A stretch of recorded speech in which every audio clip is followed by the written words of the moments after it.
Je vous ai invité pour introduire le sujet dans Luc chapitre 12. Dans l'Évangile selon Luc chapitre 12.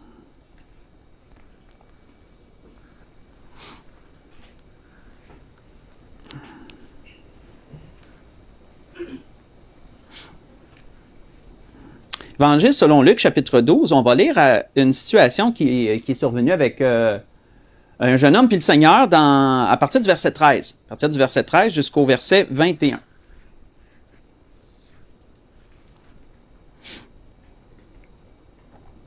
Donc, Luc, chapitre 12, à partir du verset 13 jusqu'au verset 21.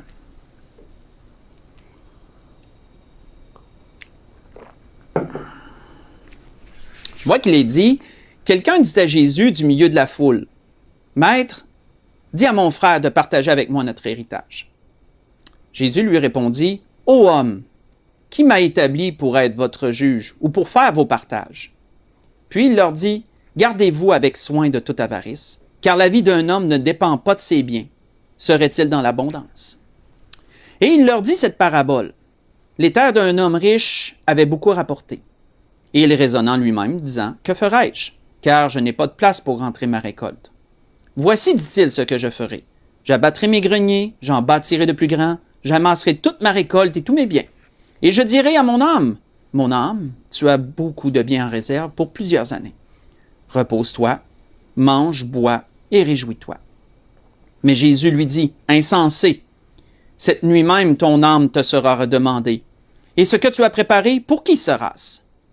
Il en est ainsi de celui qui amasse des trésors pour lui-même et qui n'est pas riche pour Dieu. » On va arrêter ici. Nous voyons, frères et sœurs, ici, dans cette situation, on va s'arrêter. L'Esprit veut surtout mettre l'emphase sur le jeune homme. Ici, je dis le jeune homme, en fait, l'homme, je ne sais pas s'il était jeune ou pas, l'homme qui avait un conflit avec son frère. Parce qu'il y en a un, du milieu de la foule, que la Bible nous dit, il y avait une foule qui était assemblée pour entendre Jésus. Puis il y en a un du milieu de la foule qui a interpellé Jésus sur un conflit qu'il avait avec son frère de chair, avec son frère charnel, à propos de l'héritage qui leur avait été donné. Une donnée que quand je méditais sur la situation, pour essayer de la capter un peu plus, quand je méditais là-dessus, l'Esprit m'a amené dans l'Ancien Testament, dans la loi de Moïse, une loi qui peut nous aider à comprendre un peu plus, décortiquer un peu plus la situation que l'homme vivait avec son frère. Cette loi-là, si vous voulez la lire pendant la semaine, moi je vais juste la résumer. C'est dans Deutéronome 21, versets 15 à 17. Cette loi-là stipule que l'aîné reçoit le double d'héritage par rapport aux autres enfants. C'est la loi de Moïse. Dans la loi de Moïse, l'aîné recevait toujours le double d'héritage. Si le père avait un héritage à donner, il fallait toujours que ça reste dans la famille. Donc, c'était les enfants premièrement. S'il n'y avait pas d'enfants, mais c'était les filles qui héritaient. Ça, c'était des cas plus exceptionnels s'il n'y avait pas de mâle. Et s'il n'y avait même pas de filles, s'il n'y avait pas d'enfants du tout, mais c'était un serviteur qui pouvait hériter. Pensez à Abraham, mettons, avec son serviteur. Mais là, je ne veux pas m'égarer trop. Je referme la parenthèse.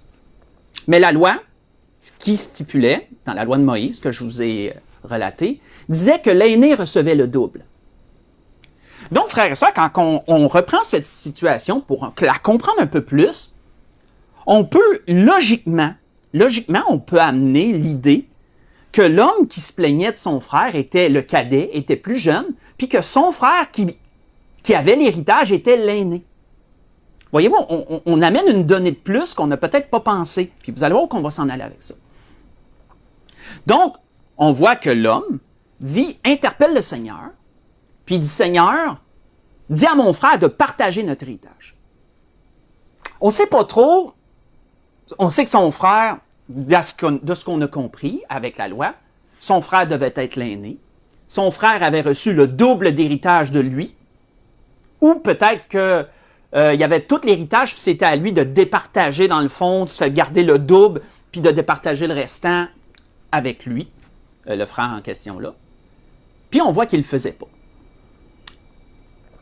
Ensuite, on voit le Seigneur, de la façon que le Seigneur a agi.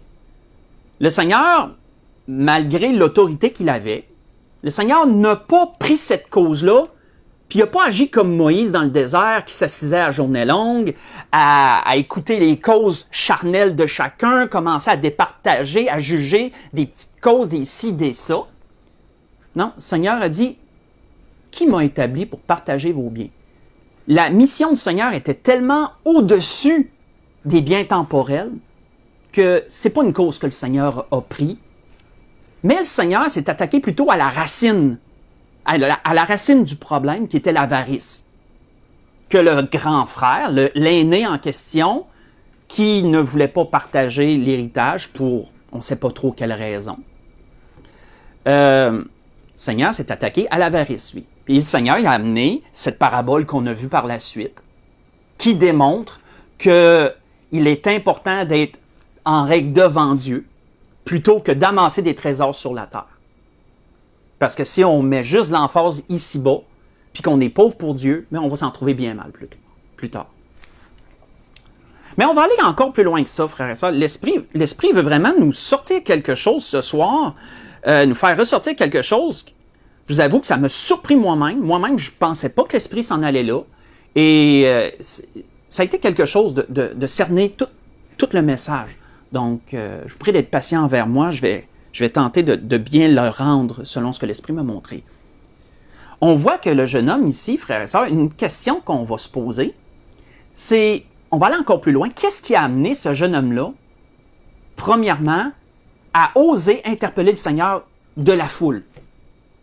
À dire devant tout le monde, Seigneur, j'ai un problème avec mon frère, on a un conflit, dis-lui de me donner ma part d'héritage, dis-lui de partager.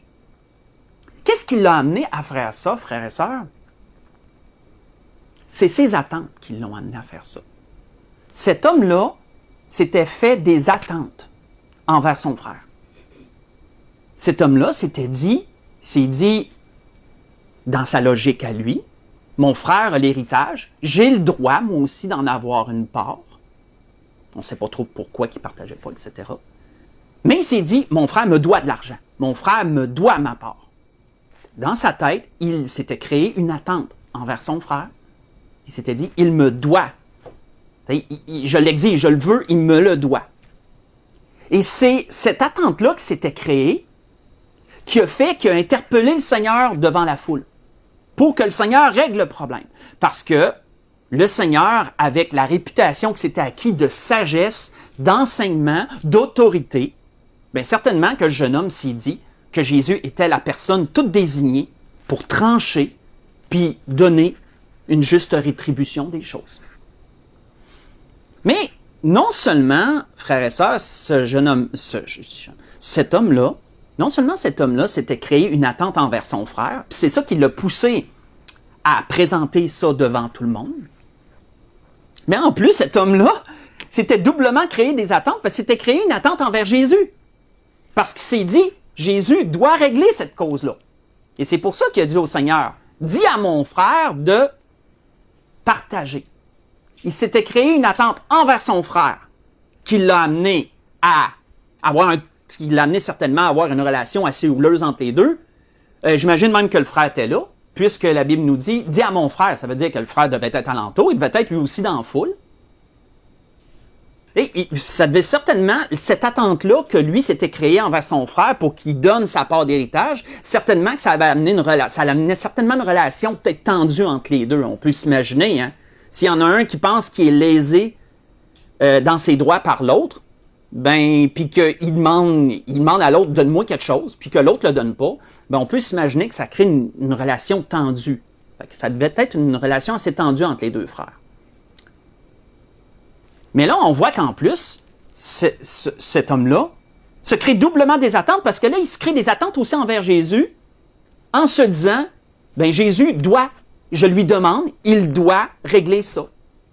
Et on voit que le Seigneur a prêché sur la racine du problème. Le Seigneur a soulevé la racine qui est l'avarice.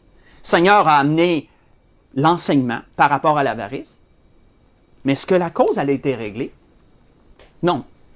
La Bible nous dit qu'à la fin, le Seigneur, après sa parabole, a conclu en disant que celui qui ramasse des trésors pour lui-même et qui n'est pas riche pour Dieu, mais il va avoir un problème à un moment donné. Il va avoir un problème devant Dieu. Puis le Seigneur a laissé ça comme ça. Il a laissé ça à la conscience de chacun, comme le Seigneur savait le faire. Mais en bout de ligne, cet homme-là, ses attentes n'ont pas été résolues. On ne sait pas si son frère y a donné sa part d'héritage. Je ne sais pas, on n'en entend plus parler. Puis en plus, Jésus n'a pas réglé son cas. Parce que c'était fait une attente envers Jésus aussi. Mais Jésus n'a rien réglé. L'Esprit veut nous faire méditer là-dessus ce soir, frères et sœurs. Les attentes qu'on a envers les autres. C'est un sujet qui est très intéressant. Comme je vous disais, je savais même pour moi-même que l'Esprit s'en allait là. J'étais lent à comprendre. J'étais lent à comprendre, que le Seigneur me pardonne. Mais quand on pense aux attentes, frères et sœurs, c'est dans la nature humaine de s'attendre à des choses envers les autres. Si vous remarquez ça, c'est dans notre nature. Parce qu'on est des créatures sociales, on n'est pas fait pour être seul, on est fait pour avoir des gens à côté de nous, avoir des fréquentations, avoir un cercle, une famille, etc. On est des créatures sociales. Dieu nous a créés pour être en société, pour être social. Et qui dit qu'on est social, qu'on a besoin, qu'on a d'autres personnes alentour de nous, dit qu'on ne peut pas toujours tout faire tout seul. Donc, parfois, on va avoir des attentes envers les gens qui nous entourent. C'est normal. C'est normal d'avoir des attentes.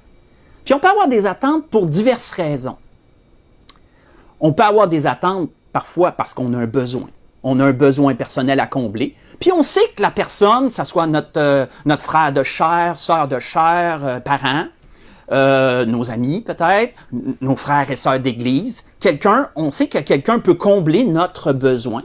Bien, on va se faire une attente envers cette personne-là. On va se faire une attente. On va se dire, et le Seigneur, je vais laisser dans le fond le Seigneur le dire, parce que le Seigneur a donné un bon exemple d'attente qu'on peut avoir comme ça envers les autres, à cause qu'on a un besoin. On voit que le Seigneur a dit, en parlant de demander, demandez, vous recevrez. Le Seigneur a amené ça dans ce sens-là. Il dit, si l'un de vous a un ami, et qu'il aille le trouver au milieu de la nuit pour lui dire, ami, prête-moi 3 pains, car un de mes amis est arrivé de voyage chez moi, et je n'ai rien à lui offrir. Ici, excusez-moi, de l'intérieur de sa maison, cet ami lui répond, ne m'importune pas. La porte est déjà fermée, mes enfants et moi nous sommes au lit. Je ne puis me lever pour te donner des pains. Je vous le dis, dit Jésus. Même s'il ne se levait pas pour lui donner parce que c'est son ami, il se lèverait à cause de son importunité et lui donnerait tout ce dont il a besoin. Voyez ça dans Luc, chapitre 11. J'ai lu du verset 5 au verset 8.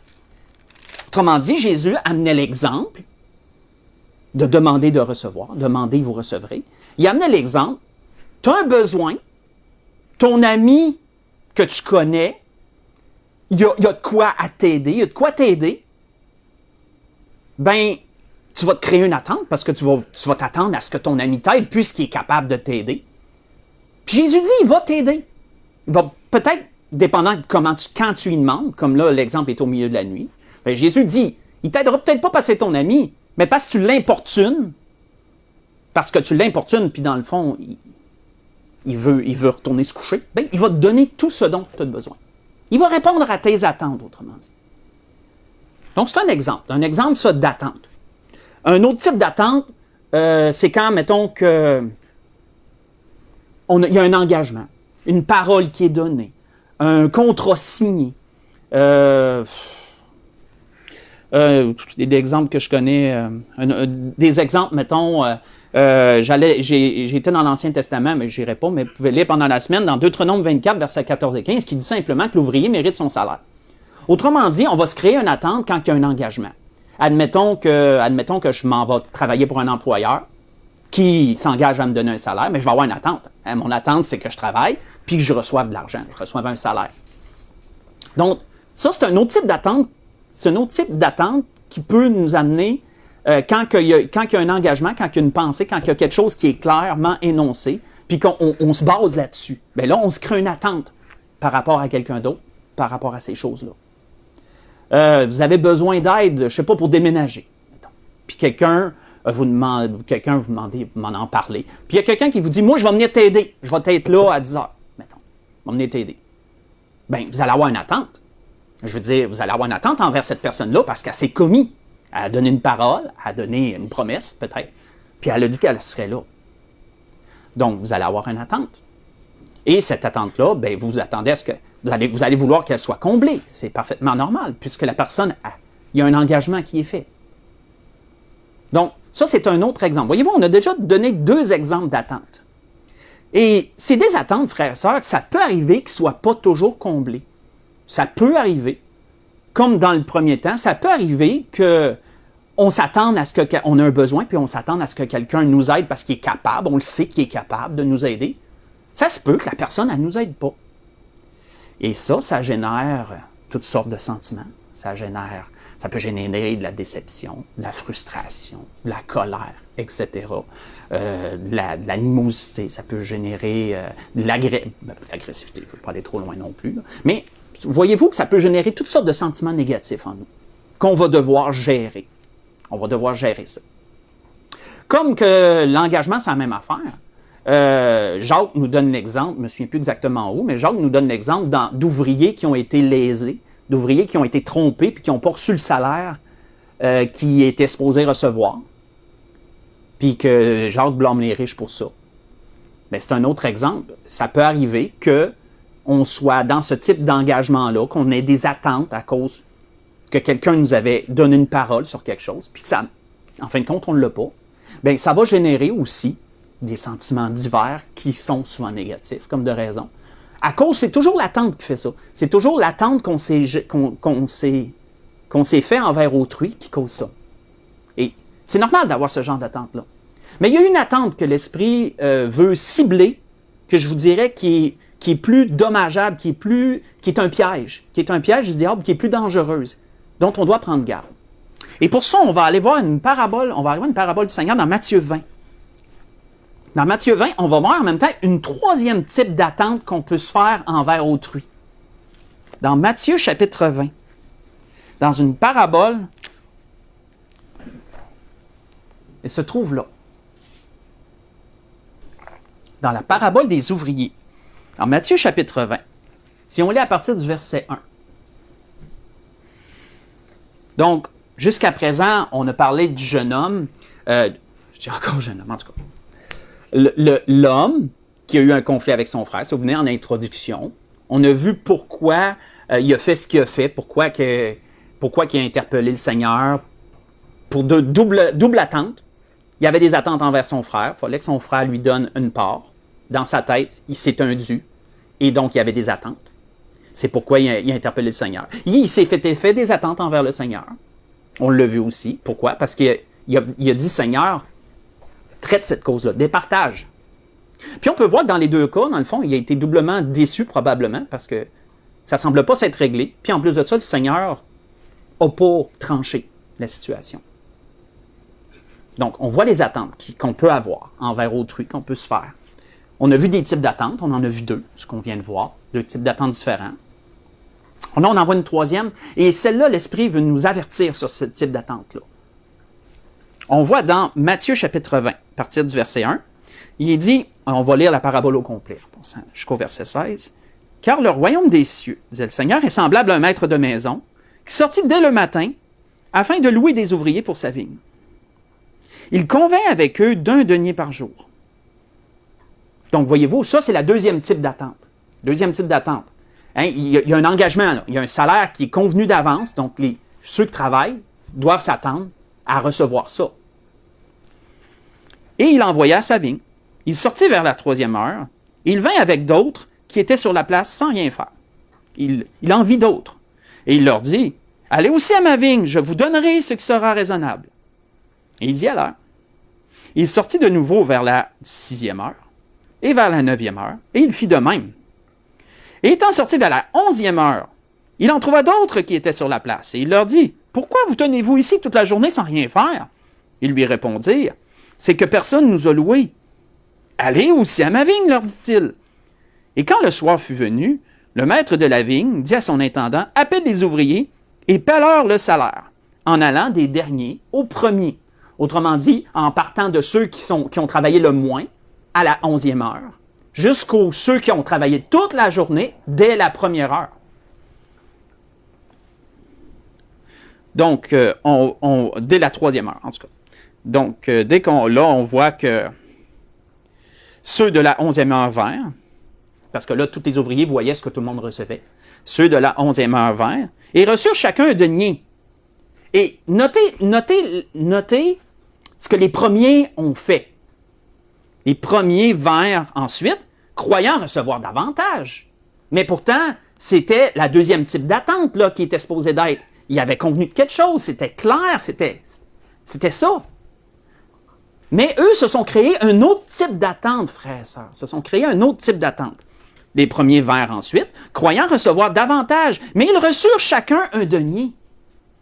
En le recevant, ils murmurèrent contre le maître de la maison et dirent, « Ces derniers n'ont travaillé qu'1 heure, et tu les traites à l'égal de nous qui avons supporté la fatigue du jour et la chaleur. » Il répondit à l'un d'eux, « Mon ami, je te fais pas de tort. N'as-tu pas convenu avec moi d'un denier? Prends ce qui te revient, va-t'en. Je veux donner à ce dernier autant qu'à toi. Ne m'est-il pas permis de faire de mon bien ce que je veux? Ou vois-tu d'un mauvais œil que je sois bon? Ainsi, les derniers seront les premiers, et les premiers seront les derniers. » Arrêtons-nous, frères et sœurs, sur les ouvriers de la première heure, les premiers là, qui sont arrivés, puis qui ont cru recevoir davantage. Qu'est-ce qui est arrivé, frères et sœurs? Ils se sont fait des attentes, mais pas une attente basée sur une parole qui était donnée, là, comme c'était au début. Ils se sont fait des attentes envers leur employeur, basées sur leur propre logique, basées sur leur propre jugement, basées sur leur propre idée. Et ça, c'est ça, frères et sœurs, que l'Esprit veut nous arrêter, là. Ils se sont fait des attentes envers leur employeur basées sur eux, basées sur leur logique, leur pensée, leur jugement, etc. Ils se sont dit, notre employeur doit nous donner plus, puisque nous, on est resté plus longtemps, on a travaillé plus que les autres. Et pourtant, l'entente était claire. Pourtant. Et on voit que, bien sûr, leur attente n'a pas été comblée, puisque l'employeur leur a donné un denier, comme il était convenu, comme les autres. Puis qu'est-ce que ça l'a amené, ça? Ça l'a amené de leur part du murmure envers l'employeur. Ça l'a amené de leur part une frustration envers l'employeur. Pourquoi? Parce qu'ils se sont sentis trompés dans leur attente. Ils se sont sentis comme s'ils avaient raison, ils étaient en droit de s'attendre ça, puis ils ont été trompés. Donc, ça les a amenés à avoir des mauvais sentiments envers l'employeur. C'est pour ça que l'employeur a dit, prenez votre argent, puis allez-vous-en. Je ne veux pas vous faire de tort, prenez votre argent, allez-vous-en. Alors, revenez pas si vous n'êtes pas content, autrement dit, du salaire. On pourrait dire. Donc, ça, frères et sœurs, l'Esprit veut nous faire méditer sur ça. Les attentes qu'on va se créer envers les autres, basées sur notre raisonnement, basées sur nos raisonnements, nos jugements, nos idées. Ça, frères et sœurs, ce type d'attente-là peut amener des problèmes dans nos relations avec les autres. Ce type d'attente-là peut être un piège du diable pour nous faire accumuler, nous faire accumuler toutes sortes de mauvais sentiments, parce qu'on va se croire dans ce qu'on pense, mais en fin de compte, c'est nous qui sommes en tort là-dedans. C'est nous qui sommes en tort. Parce que ces attentes-là étaient basées sur notre logique à nous, notre pensée à nous. Comme ces ouvriers-là, ils ont eu tort de faire ce qu'ils ont fait. Ils ont eu tort de penser comme ils ont pensé. Mais ils se sont crus, ils croyaient avoir raison. Premièrement, on peut se poser la question, c'est quoi le problème avec ce type d'attente-là? Quel problème ça cause? Je vais juste vous lire ce que le Seigneur a dit à un moment donné, puis on va voir que le problème part de là. On voit que le Seigneur a dit ceci, parole qu'on connaît très bien, « Ne jugez point, afin que vous ne soyez point jugés. Car on vous jugera du jugement dont vous jugez, et l'on vous mesurera avec la mesure dont vous mesurez. Pourquoi vois-tu la paille qui est dans l'œil de ton frère, et n'aperçois-tu pas la poutre qui est dans ton œil? Comment peux-tu dire à ton frère, laisse-moi ôter la paille de ton œil, toi qui as une poutre dans la tienne? Hypocrite, dit le Seigneur. Ôte premièrement la poutre de ton œil, et alors tu verras comment ôter la paille de l'œil de ton frère. » Ce que je vous ai lu, c'est dans Matthieu chapitre 7. J'ai lu verset 1 au verset 5. Le problème, frères et sœurs, avec ce type d'attente-là, qui est basé sur notre raisonnement, c'est que ça nous amène à se détourner de nous et à regarder les autres, à juste regarder les autres. On regarde à ce que les autres devraient faire. On regarde comment les autres devraient agir. Selon toujours les attentes qu'on a. Souvenons-nous, c'est nos attentes qui font qu'on regarde ça comme ça.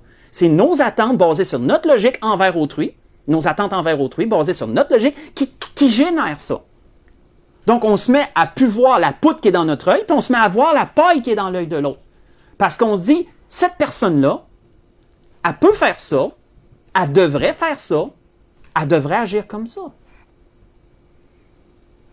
Elle doit faire ça. Donc, si elle ne le fait pas, elle est mal, selon nous. Si elle pourrait faire ça, puis qu'elle ne le fait pas, selon nous, c'est pas correct. Si on croit qu'elle devrait faire ça, mais qu'elle ne le fait pas, bien, selon nous, elle n'est pas correcte. Voyons-nous que ce type d'attente-là part de ce problème-là. C'est que ça nous détourne nos yeux de nous. On ne se voit plus, on ne se regarde plus, mais on regarde ce que les autres devraient faire. On regarde comment les autres devraient être, etc., etc. Et ça peut générer beaucoup de problèmes. Ça peut générer des problèmes, ça. Des problèmes dans nos relations envers autrui, puis des problèmes aussi dans nos sentiments envers autrui. Toujours à cause de ça. Toujours à cause de l'attente, des attentes. Un bon exemple sur lequel nous pouvons méditer et lire, c'est l'exemple de Pierre et de Jean. Je n'irai pas tourner, je vais juste le réciter de mémoire. Dans Jean 21, versets 15 à 17. Pour ceux qui se souviennent, Jésus, après que le Seigneur a démontré une pêche miraculeuse, que Jésus a pris Pierre à part, et que par 3 fois, Jésus a demandé à Pierre, « M'aimes-tu Pierre plus que les autres? » Puis on sait qu'à travers ça, Jésus voulait montrer à Pierre ce à quoi il s'attendait de lui. Il voulait montrer à Pierre son rôle. Qu'est-ce que Jésus prévoyait pour Pierre dans la suite? Parce qu'il lui a dit par 3 fois, « Paie mes brebis. » Pierre, tu vas être un leader. Pierre, tu vas être un meneur. Tu vas être la personne, qui va aider les autres à cheminer. Tu vas les aider. Tu vas être celui qui va donner l'exemple. Tu vas être celui qui est en avant. Comme moi, j'ai été en avant, on pourrait dire. Que le Seigneur pourrait dire. Puis, après que, par 3 fois, il a répété ça à Pierre, puis que Pierre a finalement compris ce que le Seigneur s'attendait de lui, qu'est-ce que Pierre a fait? Pierre a tout de suite regardé Jean. Puis il s'est dit, lui, Seigneur, qu'est-ce qu'il va avoir à faire, lui? Voyons-nous que Pierre, déjà là, c'était une attente. Pierre générait une attente envers Jean, puis il se disait, moi, Seigneur me donne un rôle, je sais ce que j'ai à faire, mais Jean, lui, c'est quoi qu'il va avoir à faire? Qu'est-ce que le Seigneur a fait, frères et sœurs?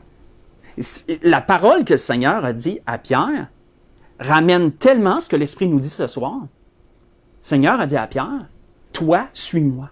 Lui, là, que t'importe? Que t'importe? Si je veux qu'il demeure jusqu'à ce que je revienne, que t'importe?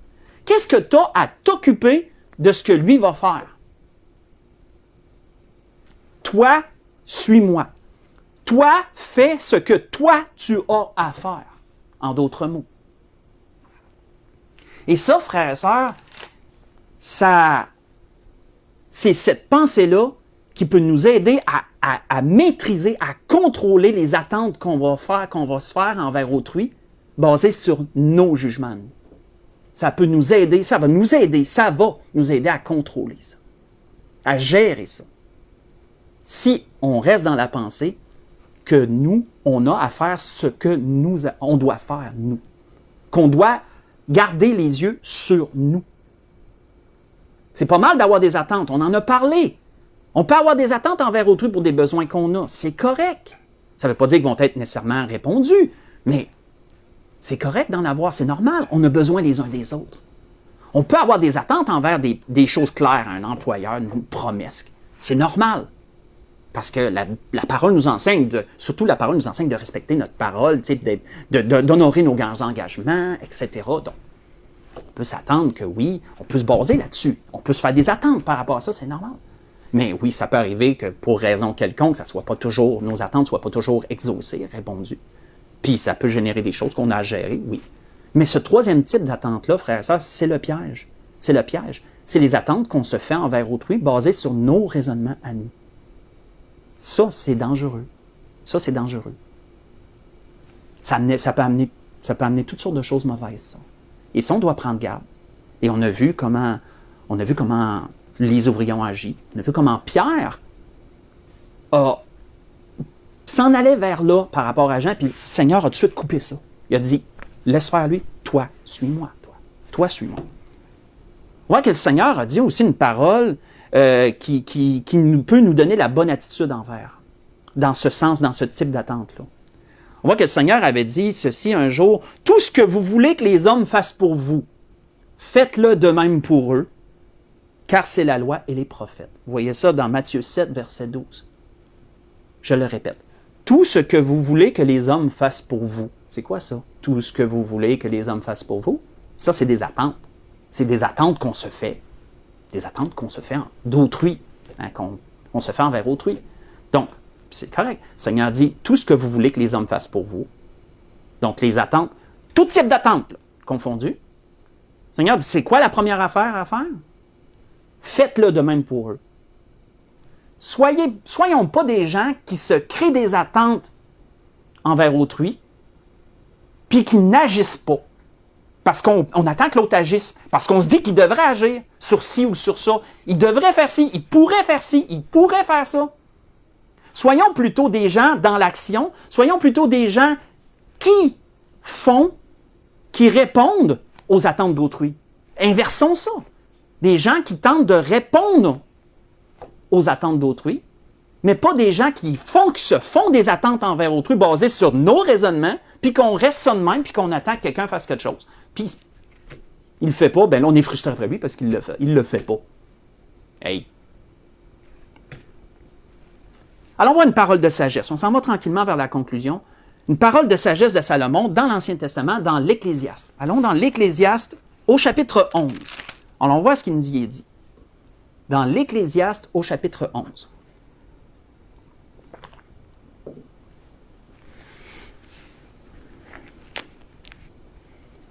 Et cette sagesse-là de Salomon nous ramène en même temps sur ce que le Seigneur avait dit à Pierre, « Laisse faire Jean, toi suis-moi. » Et aussi la pensée que le Seigneur avait amenée, tout ce que vous voulez que les hommes fassent pour vous, faites-le de même pour eux. Soyez des gens d'action, des gens dans l'action. Pas des gens qui attendent, basés sur, en plus, nos raisonnements, ton raisonnement. On voit que Salomon disait dans l'Ecclésiaste, « Jette ton pain à la surface des eaux. Avec le temps, tu le retrouveras. Donne-en une part et donne-en une à 7, même 8, car tu ne sais pas quel malheur peut arriver sur la terre. Hein. Distribue ton pain. » Comment dit, donne-en pas rien qu'à une personne, mais pas tous tes œufs dans le même panier. Okay? Fais du bien à tout le monde. Quand les nuages sont pleins de pluie, ils la répandent sur la terre. Et si un arbre tombe au midi ou au nord, il reste à la place où il est tombé. Celui qui observe le vent ne sèmera point, celui qui regarde les nuages ne moissonnera point. Ça, frères et sœurs, c'est exactement ça que de se faire des attentes envers autrui basées sur nos raisonnements. C'est exactement ça. C'est d'observer le vent, c'est de regarder les nuages, parce qu'en bout de ligne, tu fais rien, parce que tu attends que l'autre agisse, parce que tu dis qu'il devrait agir. Puis en bout de ligne, tu regardes le vent, tu regardes les nuages. Tu fais rien. On voit qu'il est dit, comme tu ne sais pas quel est le chemin du vent, ni comment se forment les eaux dans le ventre de la femme enceinte, tu ne connais pas non plus l'œuvre de Dieu qui fait tout. Dès le matin, sème ta semence. Être des gens dans l'action, être des gens qui font ce qu'ils ont à faire, qui voient des choses qui doivent être faites. C'est pas mal d'avoir des attentes, frères et sœurs. C'est même pas mal, peut-être, que tu vois quelque chose que quelqu'un pourrait faire, puis d'une bonne façon d'aller dire, « Hey, t'as jamais pensé que tu serais capable de faire ça, toi? » Peut-être que la personne n'a juste jamais vu. Peut-être que la personne, elle a juste pas penser, puis qu'elle se dit, hey, ben oui, je serais capable de faire ça. C'est correct, frères et sœurs, de faire ça. Le problème, c'est d'aller plus loin, puis de se faire des attentes envers cette personne-là. C'est là que le problème survient. Plutôt que de te faire des attentes envers autrui basées sur ton raisonnement, toi, sois dans l'action. Toi, sème tout ce que tu peux faire. Comme il est dit, dès le matin, tu sèmes ta semence, et le soir, tu ne laisses pas reposer ta main, car tu ne sais pas ce qui réussira, ceci ou cela, ou si l'un et l'autre sont également bons. On voit que l'Ecclésiaste, avant de quitter là, une autre parole qui disait précédemment, « Tout ce que ta main trouve à faire avec force, fais-le, car il n'y a ni œuvre, ni pensée, ni science, ni sagesse dans le séjour des morts, où tu t'en vas. » Vous voyez ça dans le chapitre 9, le verset 10 de l'Ecclésiaste 100%. Donc, frères et sœurs, le Seigneur veut que nous soyons des gens, par rapport à ça, des gens qui agissent, des gens qui sont dans l'action. Des gens qui sont sur leur garde, de faire attention, de ne pas créer des attentes envers autrui basées sur notre raisonnement. Parce que ça peut nous amener à accumuler de la frustration, toutes sortes de mauvais sentiments. Parce qu'à nos yeux, une personne devrait faire ça, elle ne le fait pas. À nos yeux, une personne devrait agir comme ça, elle n'agit pas comme ça. À nos yeux, une personne devrait être comme ça, et elle n'est pas comme ça. Qu'est-ce que ça peut faire, ça? Comment on peut se sentir? Ça peut amener beaucoup de murmures et beaucoup de choses. Mais nous, en plus, on n'est pas dans l'action pendant ce temps-là. Nous, on n'est pas dans l'action parce qu'on regarde l'autre, on regarde sa poutre, on regarde sa paille, puis on ne voit pas notre poutre. On ne voit pas notre poutre. On ne fait rien. Pour nous aider, frères et sœurs, à comprendre un peu ces choses-là, avant d'aller à la conclusion, allons voir dans Philippiens. Dans Philippiens, chapitre 2. Voilà ce que l'apôtre Paul disait aux Philippiens, avant d'aller à la conclusion. Nous aider à comprendre un peu cette mécanique-là par rapport à autrui. Dans Philippiens, chapitre 2.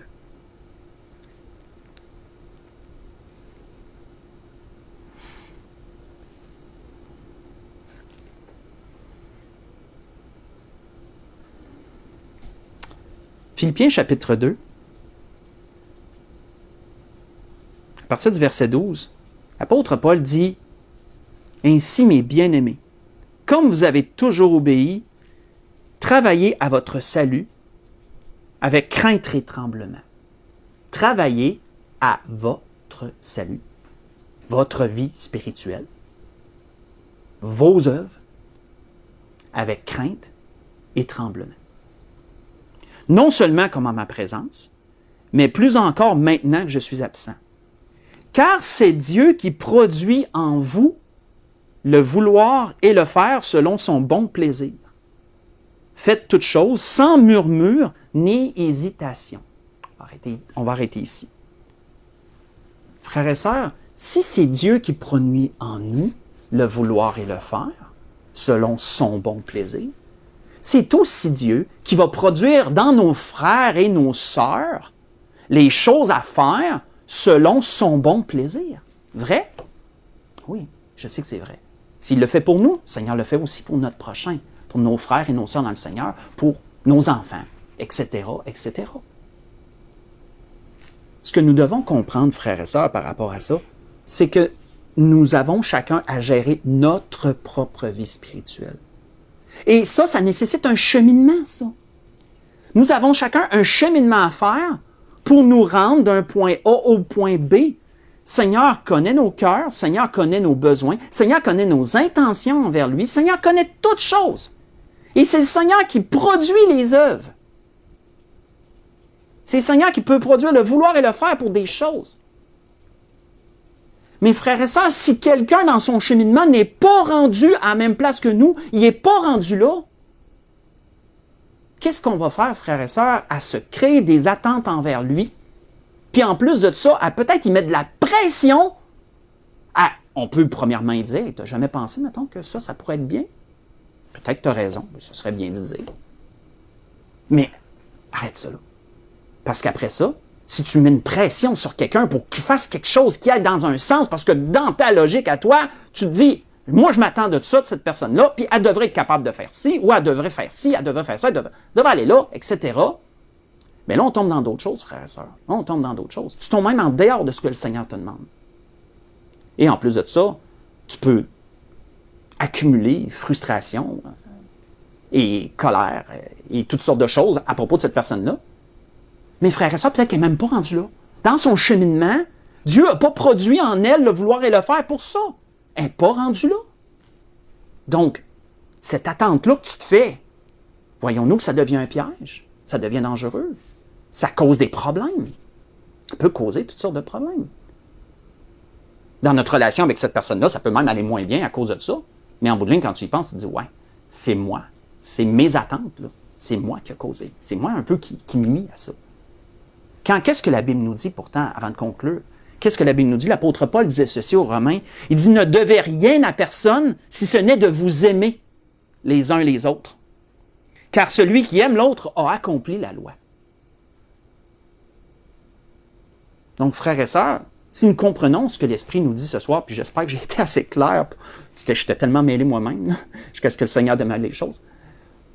Si nous comprenons ce que l'Esprit nous dit ce soir, à propos des attentes, et spécialement le troisième type d'attente qu'on parle depuis un certain temps, comprenons, frères et sœurs, que nous ne devons pas se mettre à regarder la paille dans les yeux des autres, la poutre qui est dans les yeux, la paille qui est dans les yeux des autres, mais plutôt demeurer les yeux fixés sur la poutre qui est dans nos yeux à nous.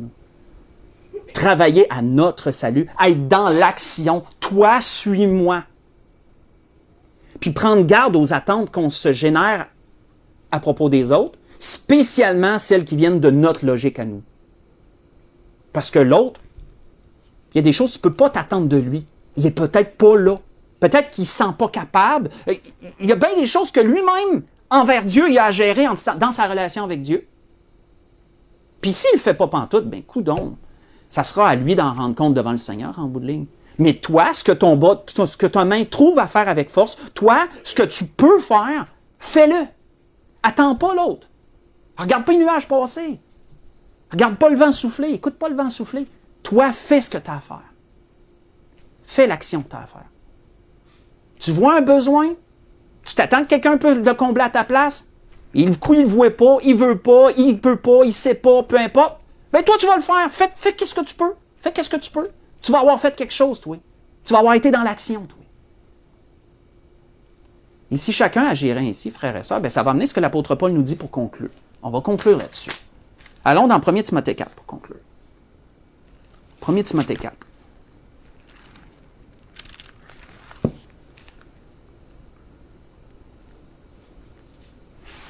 Qu'est-ce que l'apôtre Paul dit à Timothée? Puis ça peut s'appliquer à nous. La portion qu'on va lire, ça peut s'appliquer à tout le monde. 1 Timothée 4, on va juste dire le verset 11, le verset 12 pour conclure. On voit que l'apôtre Paul disait à Timothée, déclare ces choses, enseigne-les, que personne ne méprise ta jeunesse. On commence là, mais sois un modèle. Sois un modèle pour les fidèles. En parole, en conduite, en amour, en foi, en pureté. On va arrêter ici.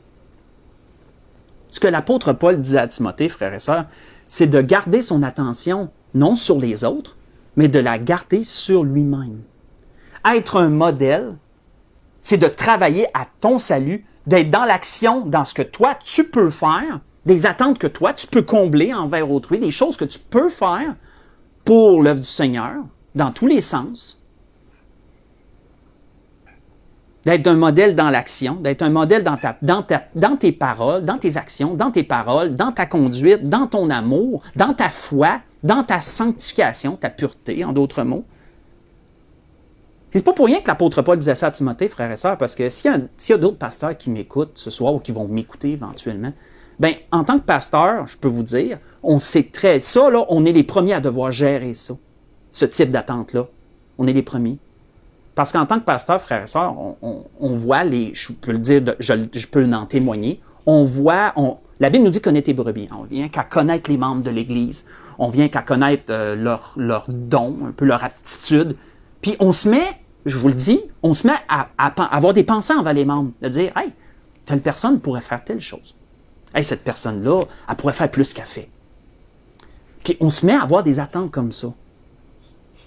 Mes frères et sœurs, c'est exactement, le pasteur doit gérer ça. Le pasteur doit être très sage par rapport à ça.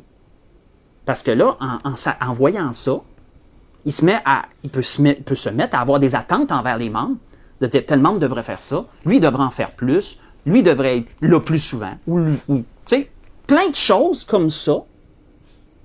Puis, si un pasteur n'est pas sage, il peut se mettre à mettre du poids ses membres en titi pour différentes raisons, parce que ça découle tout de sa logique à lui, ça découle tout de son raisonnement, ça découle tout de son jugement. C'est toutes des attentes qui se créent à propos des membres. Donc, un pasteur doit être le premier interpellé à être sage par rapport à ça et à savoir que tu ne peux pas exiger de quelqu'un quelque chose que le Seigneur n'a pas révélé à lui. Je veux dire, tu peux essayer d'en parler, mais sans plus. Et c'est le Seigneur qui produit le vouloir et le faire. C'est le Seigneur qui fait cheminer une personne pour l'amener à un certain point, toujours pour sa gloire. Puis peut-être qu'à un moment donné, quelqu'un va peut-être faire quelque chose que quelqu'un s'attendait, puis il se dit « Hey, finalement, il le fait! » Mais c'est parce qu'il était rendu là. Tout simplement, il était rendu là. Donc, c'est pas pour rien que l'apôtre Paul interpellait les pasteurs là-dessus, premièrement. Mais, frères et sœurs, chacun d'entre nous, sachons aussi être des gens qui prenons garde à ce type d'attente envers autrui. Parce que, comme je l'ai dit, c'est normal, on a des attentes envers autrui, c'est normal. Mais ce type d'attente-là, qui est basé sur notre raisonnement, c'est une attente, c'est dangereux. Satan peut se servir de ça pour nous lier, pour miner nos relations, pour causer toutes sortes de conflits. Donc, soyons sages par rapport à ces choses. Efforçons-nous d'être des modèles.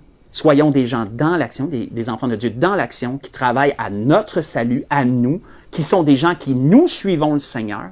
Ça ne veut pas dire d'ignorer les autres, ça ne veut pas dire d'être un loner puis de faire juste ta petite affaire puis de te foutre du monde. Non, absolument pas. On doit se parler, on doit s'aimer les uns les autres, on doit se consulter pour des choses quand on travaille en équipe sur des projets, c'est ça. C'est toujours comme ça.